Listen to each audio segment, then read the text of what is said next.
simplifier, donc juste, s'il vous plaît, d'être prudent. The honourable member for Spadina Harbourfront. Thank you, Madam Speaker. Madam Speaker, I rise today in support for the member from Sackville, Bedford, Preston's Bill, C-227, an act to establish a national housing strategy for young Canadians. I represent Spadina Harbourfront, one of the most densely populated ridings in the country, and one of the youngest. In fact, I want to thank my youth council, who's meeting for the first time this evening back in the riding.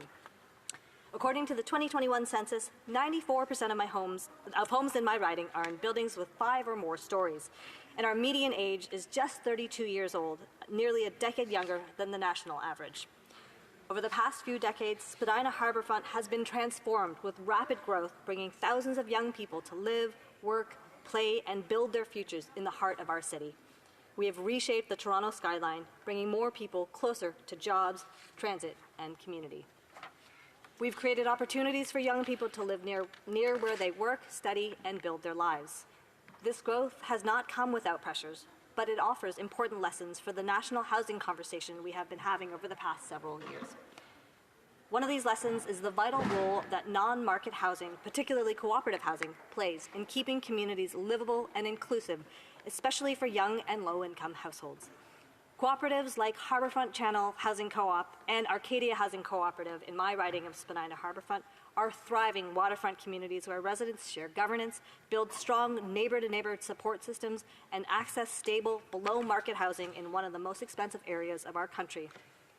These homes have allowed families, seniors, newcomers, and young people to remain in the downtown core for decades. They stand as powerful examples of the type of housing enabled by legislation such as this one. Mr. Speaker, the fact that these communities are still thriving today is not accidental. It is a result of deliberate public investment and long-term thinking. The challenge we now face is not a lack of what works, but a failure to scale it for a new generation of Canadians.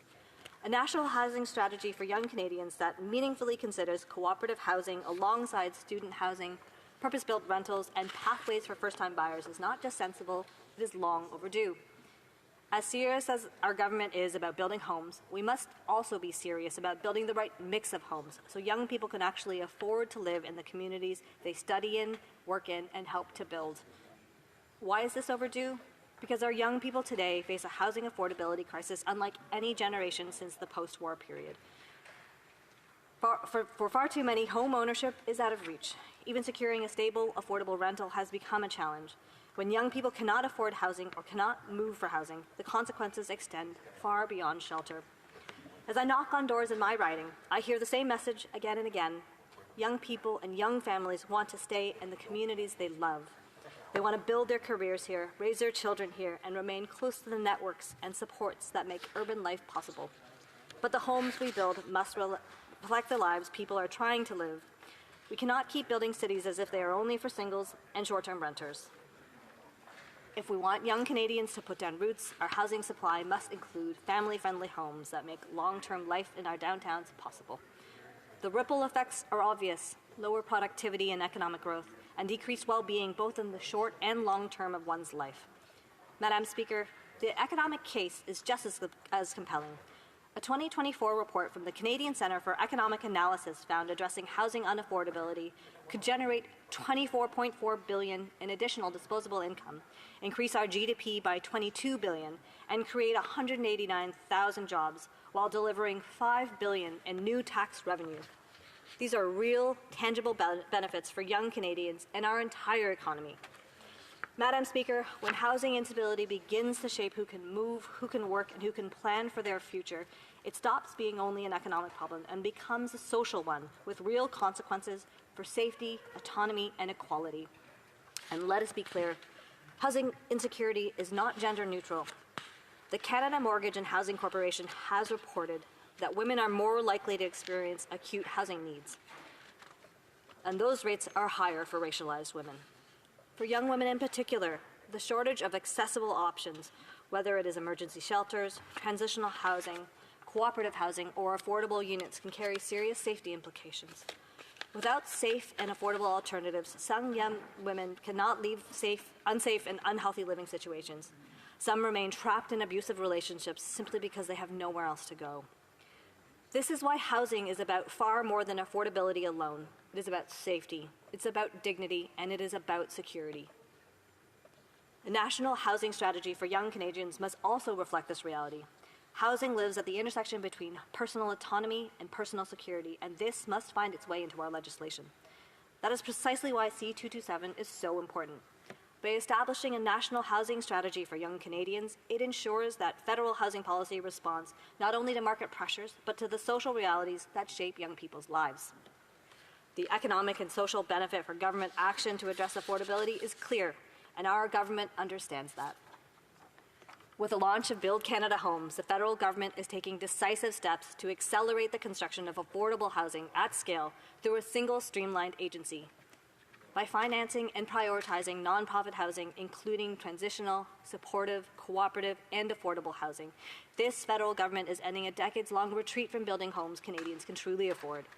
This will create real opportunities for young Canadians, not only to find housing that meets their needs in the short term, but to build the conditions for home ownership in the future. By easing the costs faced by non-market builders, Build Canada Homes will increase supply of deeply affordable housing to help cool an overheated market where these housing options have not been sufficiently built, and ensure that housing policy once again works in the public interest. And by establishing a national housing strategy for young Canadians, as Bill C-227 seeks to do, the purpose and impact of Build Canada Homes becomes sharper and stronger, ensuring federal investments deliver real generational impact for Canada's young people. Housing is foundational. When it is unstable, everything else becomes unstable too, especially for young people who are trying to establish themselves. This government is building Canada strong by recognizing housing as essential infrastructure. Bill C-227 builds on that momentum, recognizing that young Canadians face unique barriers in today's housing market, and that meeting those challenges requires coordination, data, and long-term planning. Madam Speaker, the evidence is clear. Addressing housing affordability strengthens our economy, boosts productivity, and creates opportunities. Housing insecurity and instability carries real social costs, especially for women and those seeking safety, dignity, and independence. Through Build Canada Homes, our government is acting to scale what we know works. Bill C-227 enhances that effort by ensuring young Canadians are not an afterthought, but a focus of our plan. For these reasons, I urge my colleagues to support this legislation and vote in favour of Bill C-227. Thank you, Madam Speaker.